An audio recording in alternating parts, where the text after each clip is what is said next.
Hi everyone. Today I thought we'd have a play. I've got 4 different distress oxides: black soot, tumbled glass, tattered straw and spun sugar. I've got some very small ink blending tools. This stamp set that I want to use is from Funky Fossil. I don't know what it's called, but it came as part of the Papercraft Society box kits. So I'm going to be using that one.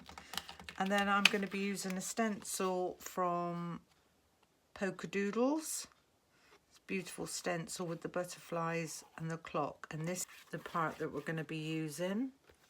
A piece of cardstock, which I've already been playing with. I've turned it over. I'm going to use the other side. So what I'm going to do to start with, I'm going to place my stencil down there. So I'm not using these two. I've got the clock right up to the edge and I've got these butterflies going on. Just going to secure that down so it doesn't move and put another piece of tape. So I'm going to go in with a tumbled glass first. I'm going to put a little bit on my brush and I'm just going to do parts of the butterflies. I'm not going to do the whole lot, and just randomly really. So that's the tumbled glass. Then I'm going to take in the scattered straw and I'm going to do exactly the same again, just pick out a few areas.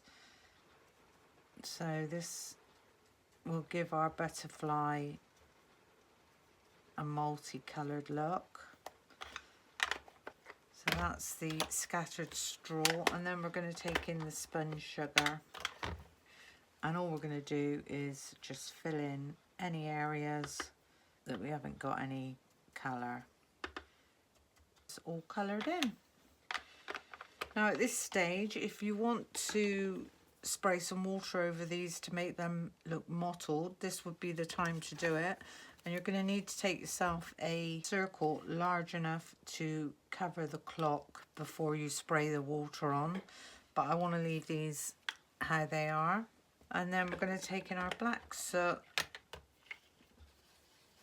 So just get a nice bit of ink on your clock. There we go. So this part of our topper is coming along nicely. I'm going to remove that tape gently so that we don't rip the cardstock, and that's the effect that we've got at the moment. Taking in my stamp set from Funky Fossil, I'm going to use this lady that's looking forwards. I am going to use my stamping block for this. If you're not confident with stamping freehand, then you can use a stamping platform. I'm going to ink this up in the archival ink. This is a waterproof ink, and as I'm going to be using watercolour pens, this is the pad that I need to use.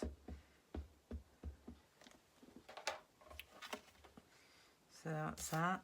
And what we're going to do, just stamp this about there. And there we have our lady. I'm going to give that a couple of seconds to dry. These are watercolour pens by Sentimentally Yours. And I've got all 4 sets. I'm going to go a softer yellow. I'm going to take in a scrap of cardstock just so that I can put my... Yeah, that's actually quite a nice match with the yellow. So I'm going to go in. I'm not going to use water for this, even though they're watercolour pens. I'm just going to go in and I'm going to colour in this flower on the back of her head. And I'm going to do this one the same. Really quick with the watercolour inks. I'll do this one as well. So as you can see, there's no blending going on. I'm just going in, but it does give you that watercoloured effect even though we're not using water. So there we go with those. With the roses, I want a nice soft pink, so yeah, that one matches quite nicely. So we're just going to go all over So that's those done, and then we've got this one. Now this to me looks like a lily, so we are going to go slightly darker with that one. And that is a darker pink. And with the roses, I'm going to use the same pink as the lily, and I'm just going to do a few lines that look like it. Got some creases. There we go. So that's our florals coloured in. With her hair, a nice brown. So that's more of a, I would say more of a blonde brown. Put the colour down in the direction of the head rather than just colouring it all in circular motions. So now if we fill in all the white area, see how it makes the hair look more realistic. So that's our hair done. Now at this stage, put some ink on our glass mat, blend this in better. So there's our lady coloured in. I'm going to go in with the shaded lilac. And coming off, we're just going to go all the way around the edge. Try and avoid butterflies if you can, otherwise it just spoil the effect. And what I'm going to do now with my Victorian velvet,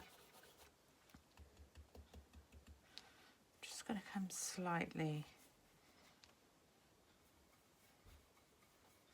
in. There we go. Blend those two together with the wilted violet brush. There we go. Let's just clean this up a minute. So there's our image.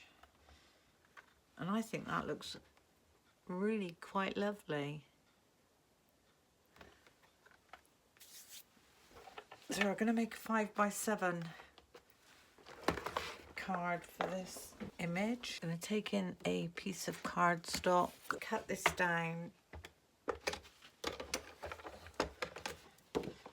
to 10 inches by 7 inches. I'm going to take in my scoreboard.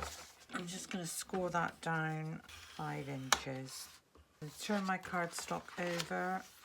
I'm going to fold that in half, and I'm going to give that a nice burnish, and that way the bubble effect from scoring is on the inside and the outside is perfect. So we're going to cut this piece of cardstock down to 4 3/4 by 6 3/4. There we go. Is we're going to glue our image onto our cardstock. This over and give that a good press down. And then I'm going to adhere this with the lovely foam tape. Just run your foam tape all around the edges. Give that a nice burnish. And we'll remove those back ends. Our outer ones halfway.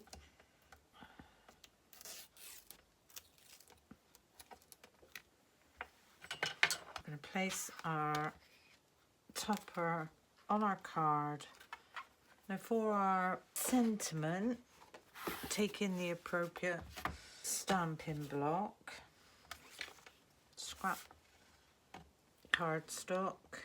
We're going to mask it off to go right across the bottom of the, there you go. So we've masked off part of the bottom. In our VersaFine Onyx Black. So we're going to have Don't Look Back. You must remember to remove your tape. Don't look back. And this time we're going to mask off the top. Put another little piece just there so that we don't catch that. And we're going to go in with our versifying again.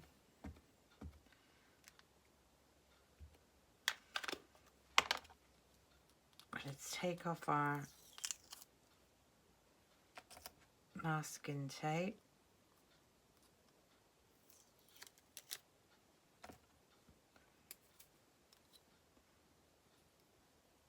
And we're going to stamp this down.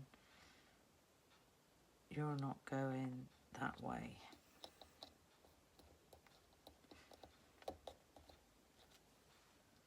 Perfect. I'll clean that up in a minute. So what we need to do now is just, I'm going to do this freehand. I'm just going to cut these down. Don't look back, you're not going that way. So that can go at the top and that can go at the bottom. So if we do the don't look back in the tumbled glass, and just go all around the edge. And then with this one, we're going to go with the Victorian velvet. That's that one. Now, if you're using glue, don't go right to the edge. Make sure you've put it down in the right place and don't move it, because this is oxide and it will smudge. So wherever we've put that is where it needs to stay. And this one I'm going to put up on some foam tape. And this one is, should we go up in that corner or should we go, actually I think I'm going to go about there. And that is not quite straight, so there we go. Don't look back. You're not going that way. And for this one, we're just going to add a few, or we could do random. We seem to be just mixing and matching the colours. We could go purple, then we could do a light pink, and maybe a dark purple. I think that looks quite effective. Top tip, I always use the back of my pokey tool to press them down. I think maybe we do need one just in that corner, a light pink one there, and then a purple one be in there. There you go. That's all I want to do to that card. I hope you learned something. I hope you enjoyed watching my tutorial. Thank you for watching. Bye for now.